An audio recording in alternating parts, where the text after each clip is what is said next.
Stop. Cette parole est pour toi. Tu traverses un combat, une épreuve ou une période de doute qui semble te submerger. Peut-être que le poids des responsabilités, des critiques ou des échecs passés t'écrase. Tu te demandes si cela vaut la peine de continuer. Sais-tu que Dieu est déjà en train de se battre pour toi, que son plan est en cours d'exécution, même si tu ne vois pas le mouvement? Reste avec moi jusqu'au bout et laisse cette parole biblique et ces témoignages contemporains transformer ton cœur, ranimer ta flamme intérieure. La Bible nous dit, dans un contexte de peur absolue face à l'armée égyptienne, « Le Seigneur combattra pour vous, et vous garderez le silence ». Exode 14h14. Ce verset n'est pas une invitation à la passivité, mais un appel à une confiance radicale. Garder le silence, c'est abandonner l'agitation, les tentatives désespérées de tout contrôler, et reconnaître que la bataille est ça. C'est dans ce silence que sa puissance se manifeste.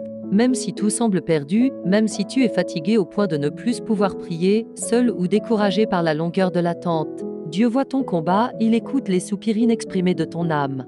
Il n'est jamais en retard. Son timing est parfait et il agit même dans le silence, préparant le chemin et déplaçant des montagnes que tu ne peux même pas voir. Imagine un berger qui protège son troupeau non seulement des prédateurs visibles mais aussi des pièges cachés sur le chemin. Dieu agit de la même manière dans ta vie. Il est ton bouclier et ta forteresse, même quand tu ne vois rien d'autre que l'horizon bouché. Sa fidélité est le roc sur lequel tu peux t'appuyer. L'histoire de David et Goliath nous le rappelle avec force. Il y a longtemps, un jeune homme nommé David, berger sans expérience militaire, faisait face au géant Goliath.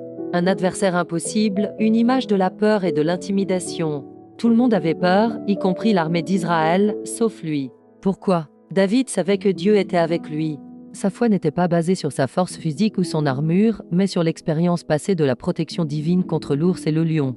Même avec une simple fronde et 5 pierres lisses, symbole de l'humilité et de la simplicité face à la complexité du problème, il a vaincu Goliath. Comme David, même toi tu peux surmonter tes épreuves si tu fais confiance à l'intervention divine. Il est plus grand que tes problèmes, plus fort que tes peurs. Un échec n'est pas une fin. C'est le combat silencieux de Dieu pour te propulser. Tu n'es pas seul à vivre cela. Comme Sarah, qui a perdu son emploi et se sentait au fond du trou. Elle a gardé sa foi, et contre toute attente, une meilleure opportunité s'est présentée. Ou comme Marc, confronté à une incertitude médicale. Il a déposé son fardeau et a trouvé une paix que la logique ne pouvait expliquer. Et enfin, comme Léa, étudiante submergée par ses examens, qui a trouvé la force non pas dans le bachotage, mais en s'en remettant à plus grand qu'elle. Ces victoires modernes sont la preuve que la promesse d'Exode 14h14 est toujours active, se manifestant dans nos vies quotidiennes. Seigneur, je viens à toi aujourd'hui non pas avec la force de mes bras, mais avec l'humilité d'un cœur qui peine. Tu connais la topographie exacte de mes luttes, les coins sombres de mes peurs et la profondeur de mes doutes qui cherchent à éteindre ma lumière. Là où je vois l'impasse, tu vois le chemin détourné. Quand la fatigue mentale et physique me submerge, quand je n'ai plus un mot à dire, je sais que tu combats en mon nom.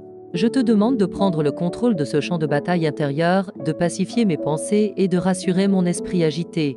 Remplis mon âme d'une paix qui dépasse toute compréhension humaine, d'une assurance inébranlable que tu es souverain sur ce chaos et que ta volonté est bonne, agréable et parfaite. Je te confie mes faiblesses, mes erreurs d'hier et les incertitudes de demain. Ô accent circonflexe, Dieu de patience infinie, donne-moi la sagesse d'attendre ton intervention avec sérénité, la foi robuste pour croire que ton œuvre est parfaite même dans l'obscurité, et la force surnaturelle pour me relever encore et encore.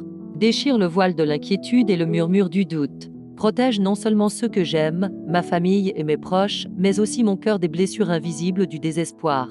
Guide mes pas pour qu'ils soient alignés sur ta volonté, même quand la route est obscure et que mes pieds chancellent. Que ta lumière, cette flamme inextinguible d'espoir, éclaire mon chemin dans l'obscurité la plus dense, dissipant les ombres du passé. Je te loue, Seigneur, pour qui tu es le Dieu de l'impossible, un refuge sûr, une ancre dans la tempête. Je reçois ta paix, ta victoire et la certitude de ton amour éternel. Amen. Si cette parole t'a touché aujourd'hui, n'oublie pas. Dieu est avec toi, même dans le silence.